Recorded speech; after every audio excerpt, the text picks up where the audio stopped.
Well, welcome back. This is the final instalment from the Westminster Hall debate conducted on Monday, the 18th of December. E-petition 635904 relating to the International Health Regulations Amendments from 2005. Now, this is from Sir Christopher Chope, MP for Christchurch, Dorset. And I wanted to play these in full because they're just crammed full of incredible content. And it's just bemusing that this could be going on. And it's great to see that there's a small handful of parliamentarians still prepared to advocate for the British people. And by extension, I would say, the peoples around the world.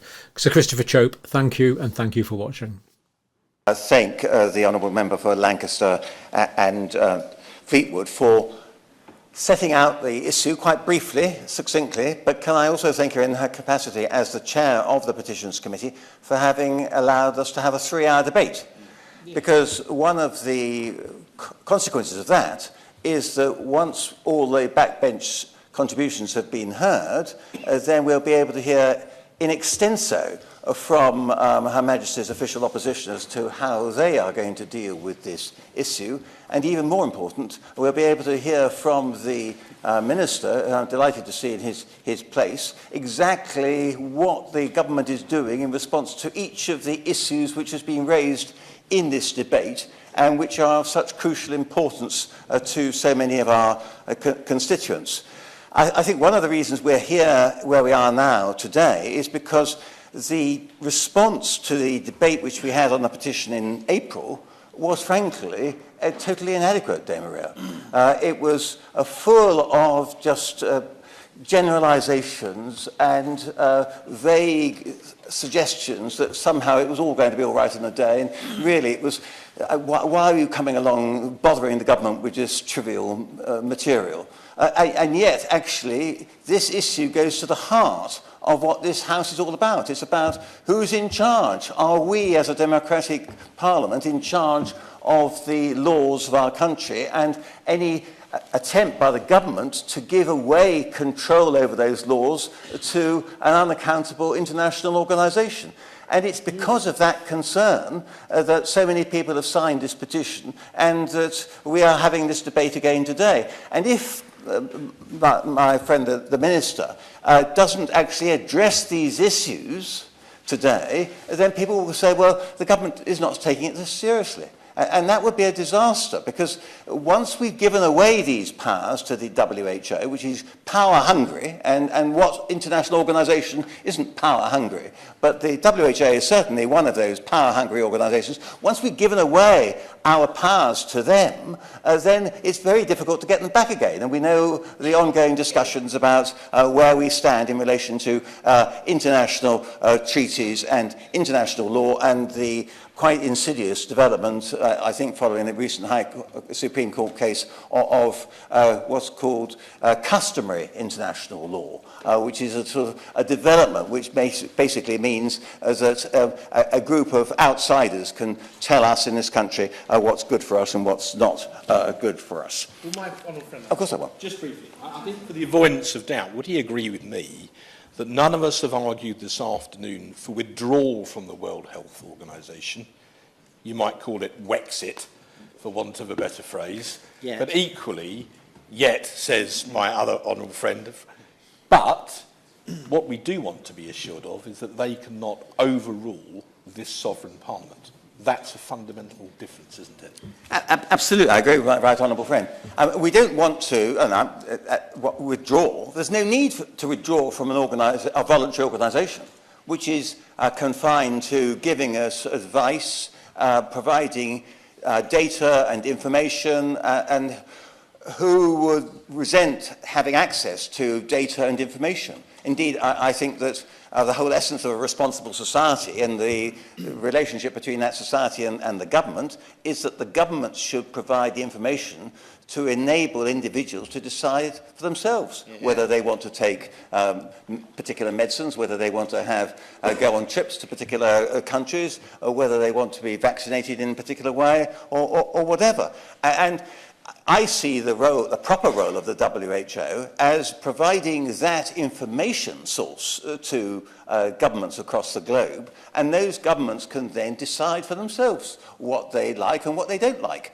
And they will have regard to the fact that the WHO, not only has it got a chairman who seems to have been imposed by the People's Republic of China and was strongly opposed by our own government, but it seems very much as though the whole WHO organisation is too beholden to China. It's also too beholden to some of the big donors to the WHO, because if one analyses how the WHO is funded, one sees that organisations like the Bill Gates Foundation are significant supporters, and so he who pays the piper calls the tune. I think that's a good starting point in looking at these things, and I think there's too much evidence, Maria, that the people who are paying the piper in the case of the WHO are calling the tune to too great an extent. So if we take the view that once bitten, twice shy, then let's remind ourselves of what happened during the pandemic. As others have already mentioned, the WHO went into that pandemic with a policy saying lockdowns are not the answer, cannot be the right answer to a pandemic for all sorts of reasons, and we can now see the adverse consequences which have flowed from our decision in this country to have a lockdown and compare it with, for example, what happened in Sweden. But that was the advice of the WHO. And then during the course of the early part of the pandemic discussions, without any evidence being brought forward, the WHO suddenly changed its advice. And why did it do that? There's a suspicion that the reason it changed its advice was because of undue influence from the pressures that I've already been describing. But we will never know why it changed its advice. But all we do know is that somebody who changes their advice like that without any evidence is somebody who shouldn't be in charge of telling us what to do. We should be in a position where we can say, well, if you want to change your advice, fine, but why do you change it? We don't have to follow it. But under these proposed treaty amendments, we would have to follow it. And that's obviously a great concern, because people can see what's happened in the past, and that's potentially a guide to the future. And I think even more sinister than that in relation to the changing the advice in relation to lockdowns was the approach of the WHO to finding a treatment for COVID-19 patients, because there was a lot of evidence to suggest that ivermectin, and that's not the only drug, but ivermectin was a drug which could be used with a really good effect to improve the outcome for patients who were suffering from COVID-19.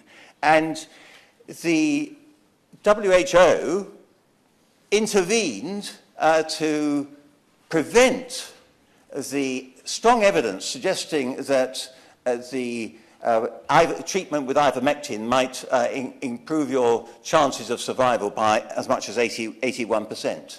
As the WHO intervened at the behest of certain pharmaceutical companies which were in competition with the producers of ivermectin, it intervened in order to give very dubious advice to the effect that ivermectin should only be used in clinical trials. And for those who are not familiar with too much of the detail of this, I commend a book by Dr. Pierre Corey, who is a distinguished physician in his own right, and an epidemiologist. I think is he an epidemiologist? He certainly deals with pulmonary and critical care medicine, and he's a specialist in that. And he has been in charge of the Frontline COVID-19 Critical Care Alliance. And he's produced a book called The War on Ivermectin. In other words, this was a war organised by the WHO against a remedy for COVID-19. And the reason for that was because obviously the whole of the vaccine development programme was prefaced upon the fact that there was no cure for COVID-19 and no effective treatment for it. And because of the absence of such treatment, it was then legitimate for experimental vaccines to be brought into play without the full licensing process. And because there was nothing else we were in a desperate situation, there was no other way out. But actually, there was a lot of evidence to suggest that ivermectin... Sorry. There, but perhaps let's leave Amazon to sell books, perhaps. So I was just holding the book, as I was about to quote from it, Dame Maria. I wasn't trying to advertise it. I haven't contributed to it, although I have to admit that this book was given to me and I didn't pay for it. Okay, but I will get to the so I can put the book down, and people don't have to look at me waving it around anymore. I will get to the quote that I wish to say. Dr. Corey says, the corrupt anti-recommendation that followed, and this is the recommendation from the WHO against ivermectin, read like this: we recommend not to use ivermectin in patients with COVID-19 except in the context of a clinical trial. This recommendation applies to patients with any disease severity and any duration of symptoms. A recommendation to only use a drug in the setting of a clinical trial is appropriate when there is very low certainty evidence and future research has a large potential for reducing uncertainty about the effects of the intervention and for doing so at reasonable cost.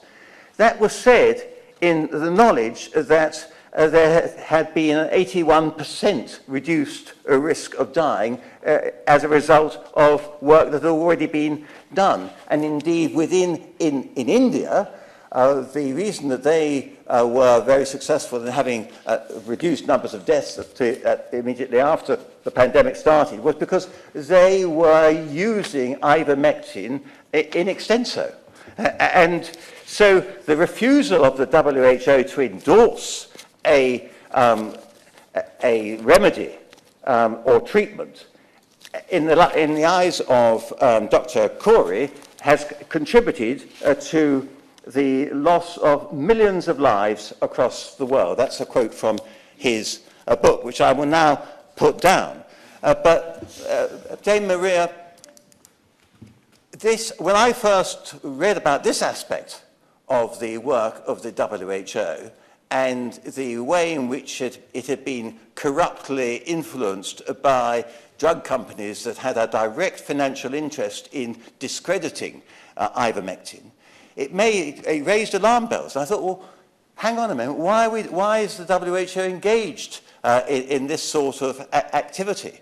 And I hope that the government will start looking really seriously and sceptically at the work of the WHO and the extent to which it is unduly influenced by external factors and is not based upon straight science, but is actually, a lot of it is political. And reference has already been made to the fact that the WHO doesn't seem to be too interested in trying to get to the bottom of how COVID-19 began in the first place. Did it begin in a laboratory in China? Of course, that narrative wouldn't fit in with the WHO being under the control, effectively, of the Chinese government. So, will he give way? Of course I will. I'm very grateful. And this comes back, of course, to the point made by our honourable friend for devisers so effectively, that the WHO said prematurely, quote, it was extremely unlikely that COVID started from a lab leak before, about over a year later, I think it was, the Director General saying there had been a premature push to rule out the lab leak theory. doesn't that confirm my honourable friend's point that there are clearly external factors at play when they give their advice, and it should be treated with caution, not treated as gospel? Absolutely, and I'm grateful to my honourable friend for bringing that to our attention. And let us reflect a minute on what other countries are doing. Now, I would have thought that we are one of the proudest sovereign countries determined to ensure that our own parliament retains control over these sorts of issues. But at the moment, we seem to be rather being sidelined by Slovakia, Estonia, and New Zealand. If those countries have already come out publicly to express their scepticism about this process, why has our government been sitting on its hands and just not saying anything? Instead of being mum about this, I hope that our government will now say that let's, by all means, keep the WHO as a body which provides advice, but under no circumstances are we going to sign up to anything which is going to give them control over our lives. It was bad enough that effectively in this country we had a requirement that people should take vaccines. There was a vaccine mandate. And speaking the other day to a constituent of mine who worked for inspecting care homes, and he was told that he would lose his job because he refused to be vaccinated. He refused to be vaccinated and he lost his job, but I'm pleased to say that he won his case in the tribunal, Dame Maria.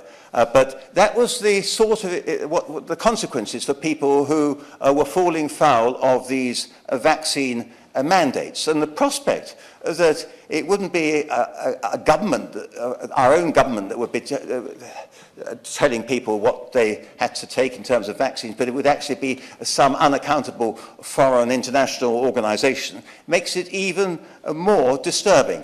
And so these are really important issues, and I hope that my friends in the government will take them a lot more seriously than they seem to have been taking them up to now. It's still not clear whether it's the Department of Health or the Foreign Office which is in charge of this. It's not, and as has been said, we need to know who amongst the ministers is actually going to be getting down to the detail and arguing the toss and ensuring that the WHO continues as an organisation, but certainly does not take control of our lives. So, Sir George, I'm pleased to see you in the chair, and if I sit down now, then it means we'll have just shy of 2 hours to hear from the front benches, and it's significant that there doesn't seem to be any